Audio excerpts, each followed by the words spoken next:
The Bulls survived to see another day and yet another matchup against the Miami Heat in the second playing game on Friday for a chance to advance into the playoffs. Can I just ask, where was this team all season? I know this is a bit hyperbolic and recency biased on my part, but I honestly feel like this was the Bulls' best game of the season. They've had some good games throughout the year where you thought, all right, where the hell has this Bulls team been all my life? And they beat some good teams throughout the year, and I know this is a pretty average Hawks team. It's not like the Bulls just did this against the Celtics or the Nuggets, but I have not seen this team play with such aggression, pace, focus, tenacious defense, and also the confidence and the resiliency, because let's be honest, I'm sure in the back of our minds, we all thought the Bulls were going to blow this game, or at least have it come down to the wire, and by the largest margin, ending the quarter with an 18-point lead, to then the Hawks going on a 14-0 run to start the second, quickly getting right back into the game, which we've seen so many times in which the Bulls let a big lead dwindle fast. And from that point on until about midway through the third quarter, this was a close game. The Bulls maintained the lead throughout it, but the Hawks were right there, staying connected. Teams were exchanging baskets, and when the lead was cut down to 2 at one point in the third quarter, the Bulls then proceeded to go on an insane 18-2 run and really never looked back after that. The Hawks never even got it within 15 points from that point forward. It's funny because I tweeted around that time, I think the Bulls were up about 8 or so, and there was a timeout, and I went to the box score and I saw the Bulls were shooting 61% from the field, 50% from 3. They were out rebounding the Hawks, they were taking care of the ball while also forcing turnovers and also scoring offset turnovers. Everyone was having a good game, and I was dumbfounded how this game could possibly be this close.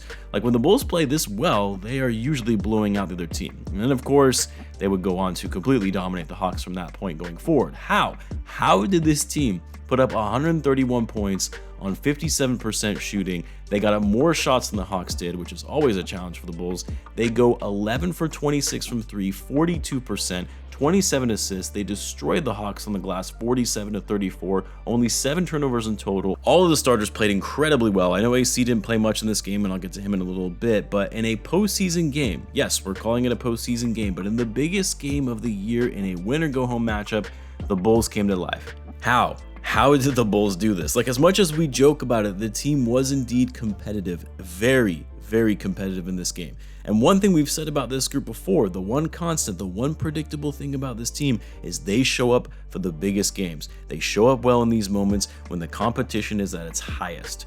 It's the one thing we can count on with this Bulls team. And it's the experience, the leadership, the confidence that they fully believe they can beat anyone in this league. That brings out the best in them in games like this. For me, watching this game, I obviously was ecstatic and going crazy on every transition play, but part of me was also a little bit annoyed because it's like, guys, we now see you can play like this. Why haven't you shown up in this fashion all season long? Now, I have to start with Coby White because Coby had the best game of his career. That's not an exaggeration. It really was, especially when you consider the stakes of this game. That he put up a 40-piece in an elimination game, 42 points on a ridiculous 15 for 21 from the floor, 9 rebounds, 6 assists, 2 steals, and even more importantly, 0 turnovers as the Bulls' primary ball handler. Was aggressive in getting to the basket, was able to draw contact and get to the line. The only guy that really got to the line for the Bulls in this game. Like, DeMar is usually the one that actually is getting to the free throw line to generate offense. Only 1 free throw for DeMar tonight, while Coby White had 10. And what was so encouraging to see from Coby, which we started to see glimpses of in that final game against the Knicks, was him getting his ball handling back, using those handles to drive to the basket, weaving through traffic, and then, and even better in tonight's game, finishing at the bucket. Because ever since Coby has come back from that injury when Siakam fell on him and he missed a few games, Coby just has not looked the same. And his ability to finish around the rim has not been good. Tonight, though, Coby was back. So back. And we talked about it in the last post-game video about how the Bulls are absolutely going to need Coby to be playing like this in order for them to really have a shot at winning this game. And also to see him have a big game like this where he is efficient on offense, where we know the Hawks game plan is going to be centered around DeMar DeRozan and keeping him at bay. If Coby is able to be elite, then it's over. Just an insane, insane game for Coby. And if there's any hope you get out of this Bulls team in their future, it's seeing more performances like this from Coby where he just takes over and really starts being the future of this franchise, which is just mind-boggling to say considering how down and out we were on this guy just a couple seasons ago. Now, the other thing I like seeing in this game, Vucevic actually playing well, and playing like he cared out there on the defensive end. Still wasn't good on defense, but he certainly tried. And he was much more physical in boxing out Clint Capella, a guy who usually outworks Vucevic. And he crashed the boards, had great footwork in the paint with some nice dive cuts to the rim on the pick and roll. Missed a lot of threes, no surprises there, but 24 points, 12 rebounds, and 11 for 21 from the floor. Shot well inside though, and then, oh my God, Dosunmu.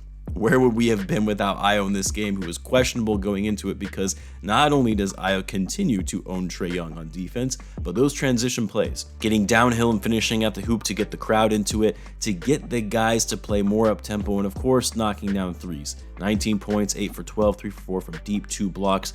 We needed Ayo in this game badly. Like, everyone will remember Coby White's dominance from this game and just picking apart the Hawks defense and completely exposing Trae Young. But Dosunmu set the tone early with his aggressive play, and his added scoring was critical for the Bulls. And then DeMar DeRozan, I mean, can't say enough about his impact and what he's done for this team, because he didn't try and just take over like we've seen him do so many times in games like these. He saw the other guys were hot and he deferred to them, setting up plays for others. Still managed to score 22 points on 10 for 19 because that's what DeMar does, but 9 assists in this game, 6 boards, a steal in the block, only 1 turnover. Again, the biggest takeaway from this game is going to be Coby White, but DeMar DeRozan was a plus 27 in this game.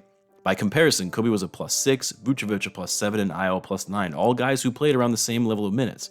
DeMar really elevated this team to a new level with leadership and decision-making in this game. And then, of course, we also got big minutes from Dalen Terry, who showed up well on both ends of the floor with his effort and energy. Javonte Green with his highlight-level dunks and the spark off the bench that he provided with his energy. Drummond was okay. I mean, when he was in the game, he actually got the crowd going, had a couple nice finishes, but then also stepped on Alex Caruso because he wasn't watching where he was going.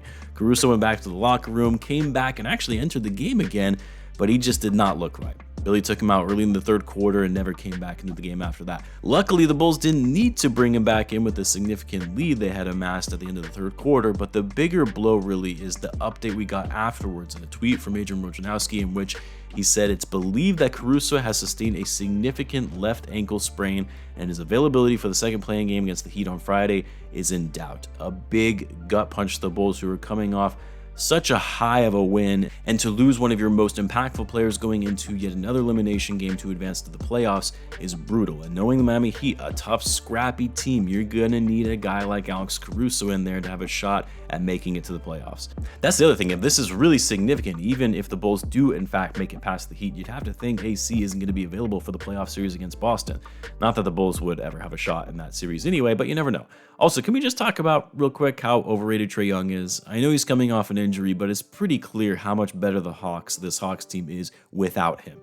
That big comeback after the first quarter that got the Hawks back into the game was because Trae Young was sitting on the bench, and the Bulls had to pivot and start focusing more on the defensive effort on DeJounte Murray, who was cooking the Bulls in the first half. But yeah, when you finish the game with a minus 27, 4 for 12 overall, some airball threes and 6 turnovers, yeah, you might be the problem. But anyway, we're not here to talk about the Hawks' woes and what they're going to need to do going into this offseason and the future of their franchise in general. For now, we look onward to the game on Friday against the Heat in Miami. Let me know what you guys thought of the game. Let me know in the comments. As always, be sure to subscribe, and I will see you in the next one.